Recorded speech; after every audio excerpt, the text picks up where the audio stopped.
Bayani nga ba o isang traidor si Benigno Ninoy Aquino?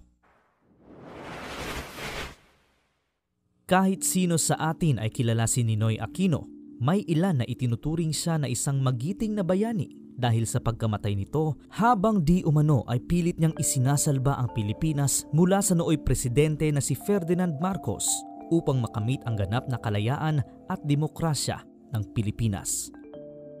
Sa inyong pananaw, isa nga bang bayani si Ninoy Aquino na dapat hangaan o isang traidor na nagbalat kayo para sa kanyang personal na interes? Sa kasalukuyan, marami ngayon na nagpapatotoo na si Ninoy Aquino ay isang traidor at siyang tunay na sumira sa Pilipinas.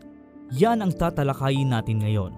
Nakalap ko ang ilang mga impormasyon sa mga nagpapatotoo na di umano'y pagiging traidor ni Ninoy Aquino. Pero bago tayo magpatuloy, uunahan ko na kayo mga kahistorika. Wala akong nais na tapakan, siraan at guluhin sa paggawa ng bidyong ito at lalo na wala akong pinapanigan sa kahit na sino maliban na sa ating Diyos. Ang mga impormasyon na aking babanggitin ay batay sa mga opinyon at pagpapaliwanag ng maraming mga nagpapatotoo na si Ninoy Aquino ay isang traidor. Ito ay mga datos na nakalap ko sa iba't ibang mga sites sa internet. Ang hangad ko ay makapaghatid ng impormasyon na maaaring pagbatayan ng kamalian at katotohanan. Huwag niyo naman po sana akong husgahan. Narito ang ilan sa mga dahilan kung bakit maituturing na traidor si Ninoy Aquino. Sino nga ba si Benigno Ninoy Aquino? Si Ninoy Aquino ay isang komunista. Nais niyang gawing legal ang mga rebeldeng grupo na NPA para gawing communist country ang Pilipinas. Isa siya sa naghimok sa marami na umanib sa mga komunista sa bansa. Siya ang nagtulak sa isipan ng maraming kabataan noon na gumawa ng gulo at magrebelde sa pamahalaan. Ang mga kaguluhan sa Pilipinas noong namumuno si Pangulong Marcos ay kasama sa kanilang plano. Karahasan, pag-aaklas, mga pagsabog. Lahat ng yan ay alam ni Ninoy Aquino na siyang bumuo sa komunista. Kasama niya sa kanyang mga naging plano ang kanyang matalik na kaibigan na si Joma Sison na isa ding aktivista. Oplan Merdeka. March 28, 1968. Ang nooy senador na si Ninoy Aquino ay nagsalita sa kanyang talumpati na nagbubunyag sa mga plano ng nooy Pangulo ng Pilipinas na si Ferdinand Marcos na umano'y planong paglusob sa Sabah. Nabanggit niya sa kanyang talumpati ang mga sumusunod na pahayag. I charge President Marcos with building a secret strike force under his personal command to form the shock troops of his cherished garrison state. Ipiniratang kay President Ferdinand Marcos ang Jabida Massacre na kung saan nasa humigit kumulang 27 kabataang Moro ang mga di umano'y walang awang pinaslang sa isla ng Corregidor noong March 18, 1968. Ang pakikipagsabuatan ni Ninoy Aquino kay Eduardo Martilino. Sina Ninoy Aquino at Eduardo Martilino ay pawang di umano'y magkasabwat sa pagpapabagsak sa nooy presidente ng Pilipinas na si Ferdinand Marcos. Walang kinalaman si Ferdinand Marcos sa kahit anong military operation ni Martilino, kaya noong mabunyag ang kanyang pinaggagawa ay nakipagsabuatan siya kay Ninoy Aquino para siraan at pabagsakin si Ferdinand Marcos. Ang opinyon ng ilan, bago pa man mahalal na presidente si Ferdinand Marcos, si Major Martilino na ay supplier ng mga impormasyon sa mga kalaban at kontra kay Marcos. Isa daw siyang anti-Marcos. Hindi siya agad natanggal sa posisyon noong kauupo pa lang ni Marcos. Pero noong maramdaman na niya na tagilid na siya sa kanyang posisyon ay saka nangyari ang Merdeka. Ang kasinungalingan ni Ninoy Aquino. Isang kasinungalingan ang paratangan na si Ferdinand Marcos ang nasa likod ng Oplan Merdeka para mabawi ng Pilipinas ang Sabah na kontrolado ng Malaysia. Maliit lamang ang Operation Merdeka.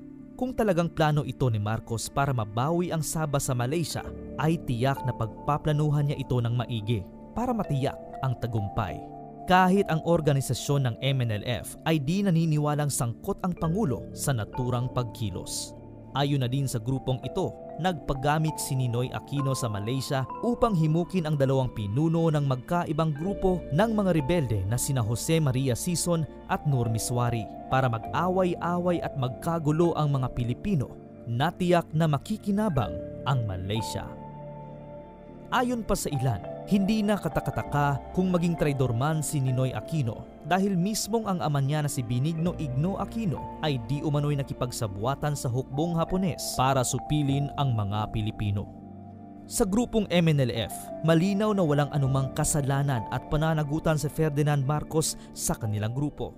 Si Ninoy Aquino ang tunay na dahilan ng kaguluhan kasabwat ang Malaysia. Nagawang lumaban ang grupo sa gobyerno ni Marcos dahil na rin sa kasinungalingan ni Ninoy sa pagbubunyag niya ng Jabida Massacre na kanilang labis na pinagsisisihan ngayon. Hayaan ninyo akong basahin para sa inyo ang kanilang pahayag. We, the MNLF, have hated Ferdinand Marcos because Ninoy deceived us into believing his imaginary Jabida Massacre. The hate has pushed us to rebellion and in response has forced Marcos to declare martial law that caused the deaths of over 200,000 Filipinos, over 1 million wounded, and over 5 million displaced. These suffering happened because we lacked due diligence in validating the Jabida Massacre story of Ninoy. We MNLF owe Bongbong Marcos and his family an apology, and we promise we will carry the coffin of President Ferdinand Marcos in the libingan ng mga bayani.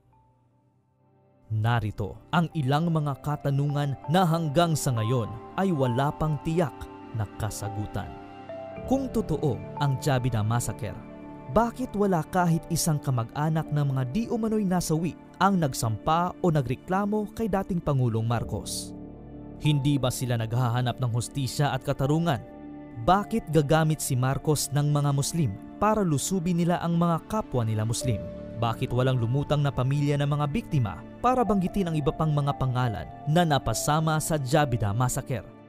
Ano ba ang mga nagawa ni Ninoy Aquino para sa bansang Pilipinas? Did he build anything in Tarlac or anywhere in the Philippines? Did he start a company to create jobs for the Filipinos? Kayo mga kahistorika, may mga nalalaman ba kayo na di umano'y nagawang katrayduran ni Ninoy Aquino? Kung may maidaragdag pa po kayo ay aking hihintayin sa aking comment section upang maihayag natin sa ating mga manonood, at huwag po nating kakalimutan i-click ang like button at mag-subscribe sa aking channel. Salamat po sa inyong panonood. Mabuhay ang Pilipinas!